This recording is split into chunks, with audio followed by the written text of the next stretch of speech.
akhir ayat. Itu surat Al-Anbiya. Jadi kalau nanti di rumah punya tafsir, ya terjemah Al-Quran, itu buka surat Al-Anbiya, buka ayat 1 hatta ila akhirha, sampai akhir dibuka. Di situ ya dibuka tuh sama Allah. Ya kan, sifat manusia bagaimana, ya agar menjadi sifat Nabi gimana, perbuatan manusia itu seperti apa, ingin bisa jadi perbuatan seperti Nabi itu gimana. Itu surat Al-Anbiya. Nah ini ayat 88 juga Masya Allah. Mangga Ustaz Ustaz ya, tarjim di ayat ke-88 yang artinya, maka kami kabulkan doanya dan kami selamatkan dia dari kedukaan. Subhanallah. Dan demikianlah kami menyelamatkan orang-orang yang beriman. Maka kami kabulkan doanya. Kami kabulkan doanya. Jadi di dalam surat Al-Anbiya 87, di situ dikatakan, ya Allah, saya ada di dalam kegelapan.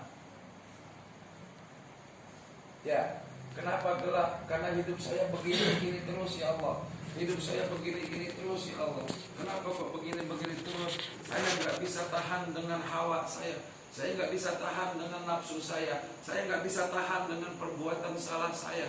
Saya tidak bisa tahan dengan keinginan saya. Saya pingin ini, saya pingin itu, saya pingin ini. Karena saya terlahir dari seorang anak yang susah. Saya terlahir dari seorang anak yang miskin. Ya Allah, saya ingin menjadi orang kaya. Wah, itu manusia. Kayak Namrud. Ya. Na'udzubillah min. Jadi akhirnya di dalam surat Al-Anbiya ayat 87 dia menyadari, baru dia tatap itu, dia yakinin Allah, dan dia berkata, ya Allah, saya zalim, saya berada di dalam alam kegelapan. Betul apa enggak? Saya berada di alam kegelapan ya Allah.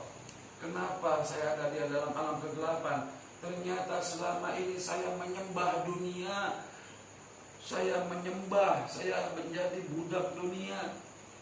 Ternyata tidak ada yang bisa terkumpul 1 sen pun ya Allah. Justru yang ada simpanan ini keluar semua. Aku simpan, keluar. Aku taruh, keluar. Aku ipat-ipit, habis. Benar enggak? Maka dalam sadar akhirnya masuk ke dalam surat ayat ke-88 yang artinya adalah, maka kami kabulkan doanya dan kami selamatkan dia dari kedukaan. maka Allah ya Allah, tubu ilallahi taubatan nasuha. Tubu ilallah taubatan nasuha. Akhirnya si fulan tadi dia betul-betul mengakui di hadapan Allah dalam kegelapannya, dan dia mengakui bahwa ya Allah, saya ini telah menjadi hamba yang zalim.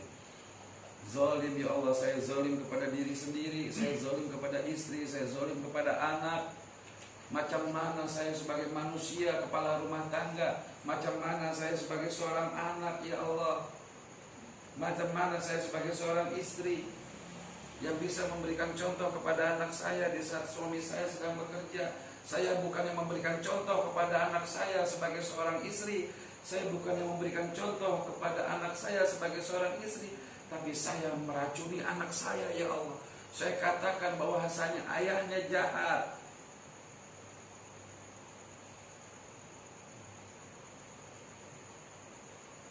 Ayahmu tidak peduli olehmu.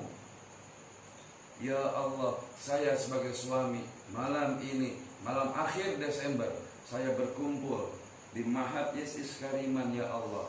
Hamba bertaubat, tubu ilallahi taubatan nasuha, agar Januari hamba mulai dengan pencerahan yang lebih mulia di hadapan Allah. Amin Allahumma amin.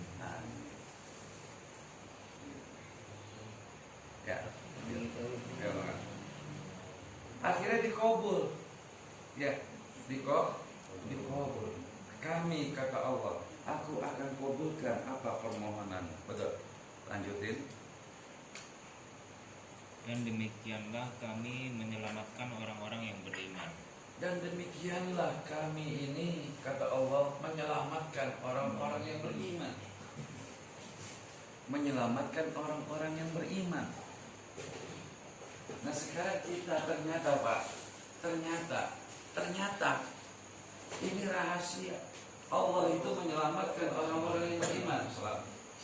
Allah ini menyelamatkan orang-orang yang berarti di sini ada sebuah pernyataan dari Allah. Apa pernyataannya? Orang Islam dia belum tentu beriman, betul? Betul Pak?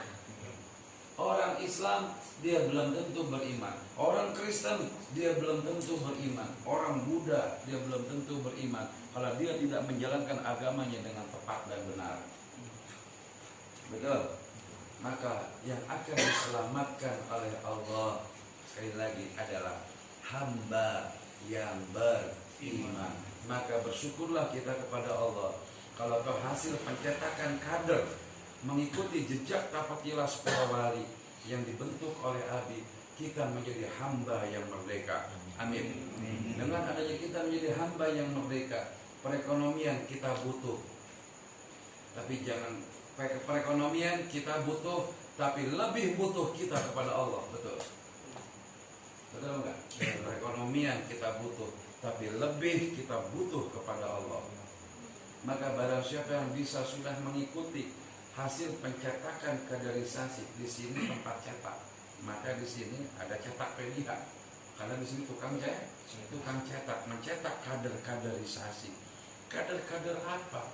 Kader manusia yang bisa masuk ke dalam golongan Rasul nantinya, masuk ke dalam golongan para nabi.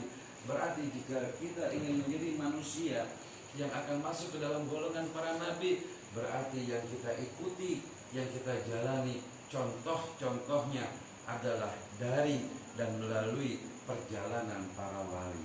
Betul apa enggak?